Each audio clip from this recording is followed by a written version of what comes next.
Bismillahirrahmanirrahim. Assalamualaikum warahmatullahi wabarakatuh. Alhamdulillah. Wassalatu wassalamu ala rasulillahi wa ala alihi wa ashabihi wa mawala amma ba'd. Anak-anakku yang berbahagia, kita masuk di pembahasan ke-7, hak-hak para sahabat radhiyallahu ta'ala anhum. Nah, diharapkan dengan mempelajari ini, ya, kalian bisa memahami manhaj ahlus sunnah terhadap para sahabat radhiyallahu ta'ala anhum. Jadi gimana kita mensikapi para sahabat.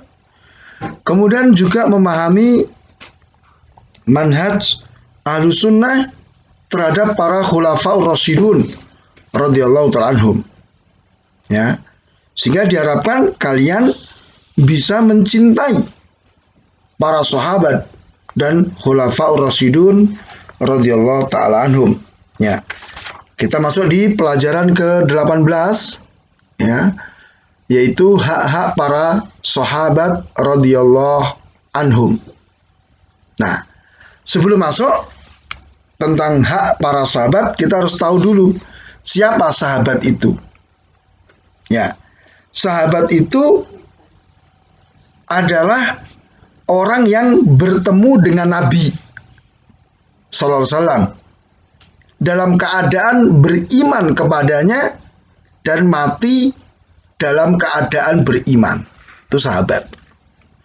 Ya, orang yang ketemu dengan Nabi, beriman kepada beliau dan mati dalam keadaan beriman. Itu sahabat. Maka seperti Abu Thalib misalnya, maka dia bukan sahabat meskipun dia ketemu Nabi, tapi dia tidak beriman, dia mati dalam kekafiran. Abu Lahab juga demikian, bukan sahabat. Najasyi, ya, itu juga bukan sahabat. Kenapa? Meskipun beliau beriman, mati dalam keadaan tapi tidak pernah ketemu dengan Nabi, ya, maka beliau bukan sahabat. Jadi sahabat itu tiga ini: ketemu dengan Nabi, beriman, dan mati dalam keadaan mukmin. Nah, kemudian tentang keutamaan para sahabat itu banyak sekali. Ya, di antaranya disebutkan dalam hadis Bukhari dan Muslim.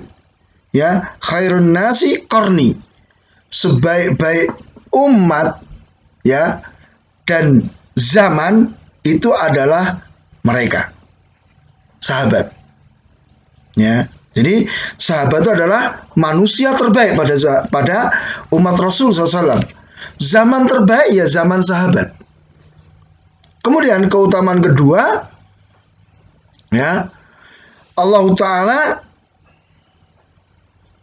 telah memilih mereka untuk menemani dan menolong Rasulnya untuk menegakkan agamanya. Ini salah ketik ya, ini untuk ini bukan ITK ya. Jadi para sahabat adalah manusia pilihan Allah yang dipilih oleh Allah untuk menemani dan menolong Rasul dalam menegakkan agama. Keutamaan yang ketiga, bahwasanya Allah telah ridho terhadap sahabat dan telah menyiapkan surga untuk mereka. Ya, di At-Taubah 100 ya. Wassabiqunal awwaluna minal muhajirin wal ansar walladzina tabauhum bi ihsan radhiyallahu anhum wa radu'an wa adalahum jannatin tajri tahtal anhar khalidina fiha abadan. Ya, orang-orang yang terdahulu dan yang pertama masuk Islam dari kalangan muhajirin dan ansar, sahabat muhajirin dan ansar, dan orang yang mengikuti mereka dengan baik. Ya, Allah ridho terhadap mereka. Mereka pun ridho kepada Allah. Allah sudah siapkan untuk mereka surga yang mengalir di bawahnya sungai-sungai. Kemudian sahabat itu semuanya adil. Ya, surat Al-Fatah. Ya. Nah. Ya, laqad radhiyallahu 'anil mu'minina idh yubayyi'unaka tahta syajarah. Nah, Allah telah ridho terhadap kaum mukminin yang berbaiat kepadamu di bawah pohon.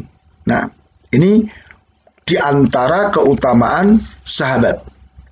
Nah, mereka adalah orang yang paling bersih hatinya, paling dalam ilmunya dan seterusnya. Itu banyak lagi keutamaan yang lain. Cuman di sini sebutnya hanya 4 saja.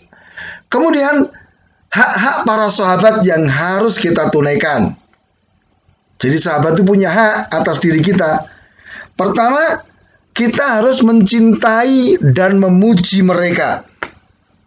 Ya, jadi kita harus mencintai dan memuji mereka. Nggak boleh ada kebencian. Tidak boleh kita mencela, menjelekkan. Ya, karena apa? Mencintai sahabat itu adalah keimanan, termasuk perkara agama. Sedangkan membenci sahabat itu adalah bentuk kekufuran dan kemunafikan. Hak kedua, kita wajib mengikuti jalan dan metode mereka dalam mempelajari, memahami dan mengamalkan agama.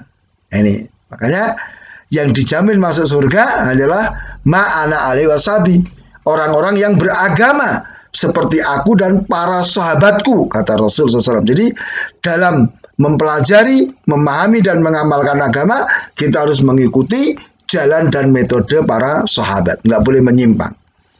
Kemudian kita harus meniti jalan pertengahan dan seimbang terhadap mereka. Jadi kita tidak boleh ekstrim, tidak boleh melampaui batas terhadap sahabat. Seperti sebagian orang kan, mereka mengkultuskan Husain, mengkultuskan Ali. Ya, juga ada sebagian orang membenci sahabat yang lain. Ya, ada orang membenci Aisyah radhiyallahu anha, membenci Umar, sampai mereka mengkafirkan sahabat-sahabat Rasulullah SAW. Nggak boleh. Jadi kita pertengahan.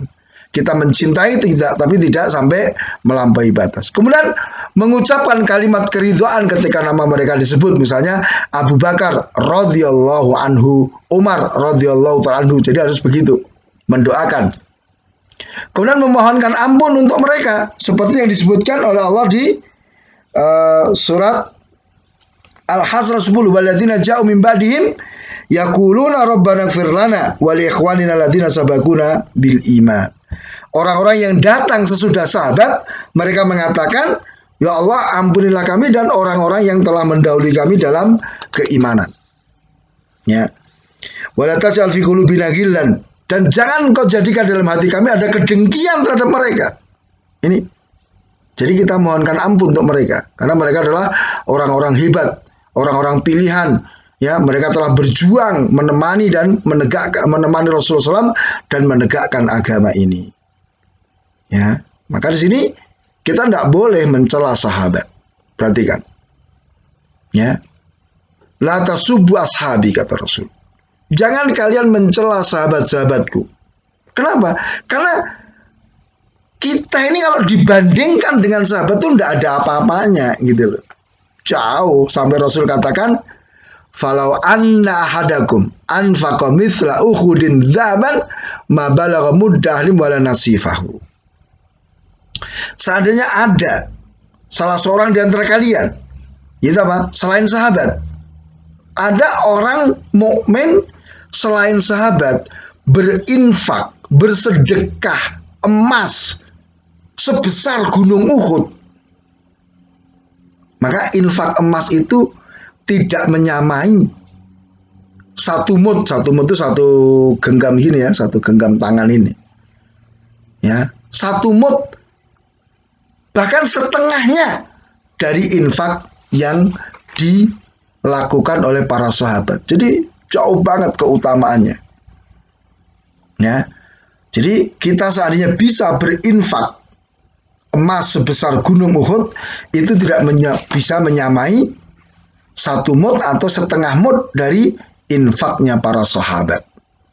Kenapa? Keutamaan mereka luar biasa. Kemudian disimpulkan apa? Menghina sahabat hukumnya haram, dosa besar, dan ini merupakan bentuk kerugian di dunia dan di akhirat. Maka kita harus hati-hati ya, jangan sampai kita terjebak sebagaimana terjatuhnya orang-orang Syiah dalam kebencian kepada para sahabat. Ya, orang-orang Syiah itu membenci bahkan mengkafirkan sahabat, kecuali beberapa orang saja. Satu sisi mereka ekstrim memuji Ali dan Al-Husain radhiyallahu anhuma. Ya, mudah-mudahan dengan ini kita bisa bersikap pertengahan terhadap para sahabat. Subhanakallahumma bihamdika asyhadu an la ilaha illa anta astaghfiruka wa atubu ilaik. Wassalamualaikum warahmatullahi wabarakatuh.